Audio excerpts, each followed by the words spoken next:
బతకడానికి వచ్చిండు, ఉరికిస్తా, ఉరికిచ్చుడే, వెనకకు తగ్గేది ఏం లేదు. మేం భుజాల మీద చేసినప్పుడు నువ్వు ఉమ్మితే మేమెందుకు పడతాం? బతకడానికి వచ్చిండు, ఉరికిస్తా, నేను నికార్సైన తెలంగాణ బిడ్డను, అరికపూడి గాంధీ లెక్క కృష్ణా జిల్లాలో పుట్టి హైదరాబాద్కు బతకడానికి రాలేదు. హైదరాబాద్ గడ్డ మీద పుట్టిన అరికపూడి గాంధీ ఆంధ్రాలో పుట్టి మా దగ్గరికి బతకడానికి వచ్చిండు. ఆయనకే అంత ఉంటే నాకెంత ఉంటుందో చూపిస్తా. చర్యకు ప్రతి చర్య తప్పకుండా ఉంటది.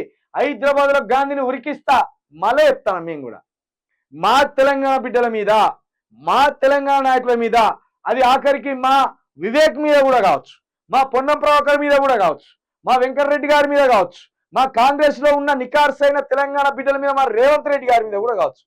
ఏ ఆంధ్ర లీడర్ అయినా ఇట్లా చిన్న మాట జరిగిన తోడికలు తిత్తాం బిడ్డ ఒక్కొక్కడి. ఇది మా నేల, ఇది మా ప్రాంతం, మేము ఇక్కడ పుట్టినాం, ఇక్కడనే బతుకుతున్నాం, రేపు ఇక్కడనే చస్తాం. మా లీడర్లను పట్టుకొని మా లీడర్ల మీదకి పోతారా మీరు? ఎన్ని గుండెలరా మీకు? అదే అంటాడు కౌశిక్ రెడ్డి. రేవంత్ రెడ్డి ఇంటి మీదకి పోతే రేవంత్ రెడ్డి ఏం చెప్తాడు? తాట తీస్తాడు. దాంతో ఎందుకు? కేసీఆర్ ఇంటి మీద కాకి వచ్చి మా కాంగ్రెస్ భవన్ మీద వాడితేనే కాకిని కాల్చి పాడేస్తాను అన్నాడు. రేపు ఒకవేళ ఆంధ్ర లీడర్లు కనుక రేవంత్ రెడ్డి ఇంటి మీదకి పోతుంటారు, ఒక్కొక్కరిని పిట్టంగా కాల్చేసినట్టు కాల్చేస్తాడు. అప్పుడు కూడా రేవంత్ రెడ్డిని మేము సమర్థిస్తాం. శబ్బాష్ రేవంత్ రెడ్డి, తెలంగాణ పౌరుషం ఉన్నది నీ మీద అంటాం. కాబట్టి ఏ ఆంధ్ర కోన్ కిస్కా సెటిలర్ లీడర్కి భయపడవలసిన అవసరం లేదు.